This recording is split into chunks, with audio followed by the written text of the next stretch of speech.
বিসমিল্লাহির রহমানির রহিম। নিউ ইয়র্কের ব্রুকলিন থেকে আমি জিসান বলছিলাম। বাংলাদেশের বর্তমান পরিস্থিতিতে বাংলাদেশ আসলে প্রচণ্ড সংকটের ভেতর দিয়ে যাচ্ছিল, ইভেন এখনও যাচ্ছে বলা চলে।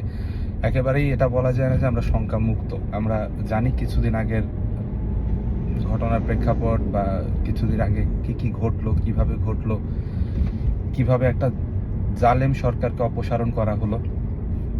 জালেমই বলবো, কেননা যে মানুষ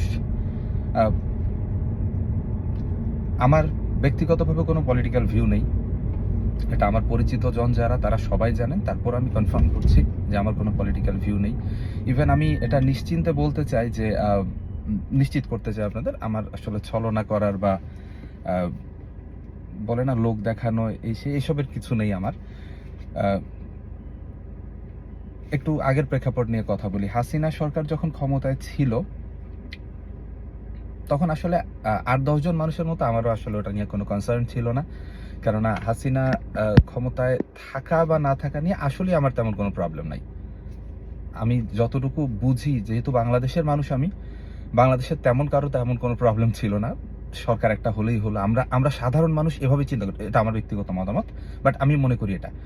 এবং যখন ছাত্ররা কোটা আন্দোলন শুরু করলো, আমি কোটা আন্দোলনের শুরু থেকে আমি কোটা আন্দোলনের পক্ষে বিপক্ষে কোনো দিকে ছিলাম না। যদিও কোটাটা অযৌক্তিক, আমি সবসময় এটার পক্ষেই ছিলাম যে কোটা ব্যাপারটা আসলে তুলে নেওয়া উচিত। কেননা আমি আমার স্টেটমেন্টে আগেও বলেছি, এখনও তাই বলি যে আমার বাবা মুক্তিযুদ্ধ করেছেন, কিন্তু মুক্তিযোদ্ধা হিসেবে তিনি দেশ থেকে কখনো কোনো সাপোর্ট নেননি। আমরা ব্যক্তিগতভাবে পারিবারিকভাবে কখনো কোনো সাপোর্ট নেইনি, এবং এই কোটা বিষয়টা পক্ষেও আমি ছিলাম না। কিন্তু তার মানে এটা না যে কোটা বিরোধী আন্দোলন যখন শুরু হয়েছে আমি সাথে সাথে তার পক্ষে সাফাই গাওয়া শুরু করেছি। আমার এটা নিয়ে কনসার্নও ছিল না। তারা তাদের আন্দোলন চালিয়ে যাবে। তারা যদি পারে তারা ওখান থেকে কোনো আউটপুট নিতে পারলে আউটপুট নেবে। আমার কোনো সমস্যা ছিল না। আমার সমস্যাটা শুরু হয় তখন থেকে, যেদিন প্রথম কোটা বিরোধী আন্দোলনে গুলি চালানো হয়। আমি গুলির পক্ষে ছিলাম না। ইভেন আমার মনে হয় যে মূল আন্দোলনটা সম্ভবত সেই দিন থেকেই শুরু হয়, যেদিন প্রথম কোটা বিরোধী আন্দোলনে গুলি চালানো হয়। আপনি ফ্যাসিবাদী সরকার হন, আপনি স্বৈরতান্ত্রিক সরকার হন, আপনি যে কোনো সরকার হন, মানুষ আসলে এটা নিয়ে খুব একটা কনসার্ন হয় না বলে আমি বিশ্বাস করি। কিন্তু সমস্যা যেটা, সেটা হচ্ছে দুর্নীতি, অনিয়ম। তাও মেনে নিচ্ছি, আমরা কিন্তু বরাবর দুর্নীতি অনিয়ম মেনে নিয়েই ছিলাম। কিন্তু যে কোনো কিছুর বিনিময়ে আপনি গুলিটা চালাতে পারেন না। আপনি সরকার, আপনি সরকারের মতোই থাকেন। আমার আকাঙ্ক্ষা পূরণ করার জন্য আপনাকে আনা হয়েছে। যদিও আপনারা সরকাররা, আমি বিএনপি আওয়ামী লীগ দুজনকেই বলছি, তারা তাদের বাপের সম্পদ মনে করে এই আসনে বসে এবং বসে এই অত্যাচারগুলো চালায়। আমরা গত ১৫-১৬ বছরের আওয়ামী লীগের অত্যাচারের দিনগুলো যেমন ভুলতে পারছি না, কারণ খুব রিসেন্ট ক্ষত এটা। আমি ২০০১ থেকে ২০০৬ পর্যন্ত যখন বিএনপি ক্ষমতা, তখন আমার যথেষ্ট বয়স ছিল, আমার এগুলো মনে আছে। আমার সাথে আমার বন্ধুবান্ধব যারা, তাদের মনে আছে ২০০৭-৮ সালে আমরা মাঠে ছিলাম।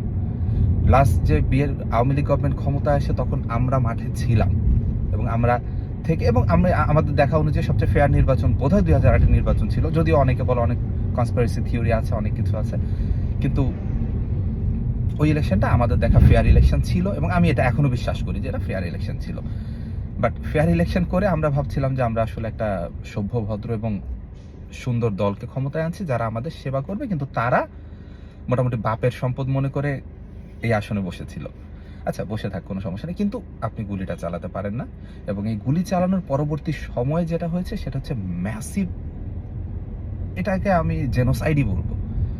জেনোসাইড ছিল, এবং এটার জন্য আওয়ামী লীগ সভানেত্রী শেখ হাসিনাকে কাঠগড়ায় দাঁড় করাবেন, এটা নিয়ে অনেকেই কথা বলছেন। আমি মনে করি ব্যক্তিগতভাবে আওয়ামী লীগ দলকে কাঠগড়ায় দাঁড় করানো উচিত, কেননা ওখানে শুধুমাত্র সভানেত্রী দিয়ে তো আর দল চলে না। দল তো সবাই ওন করে। যদি ওন না করে তাহলে দল কিসের?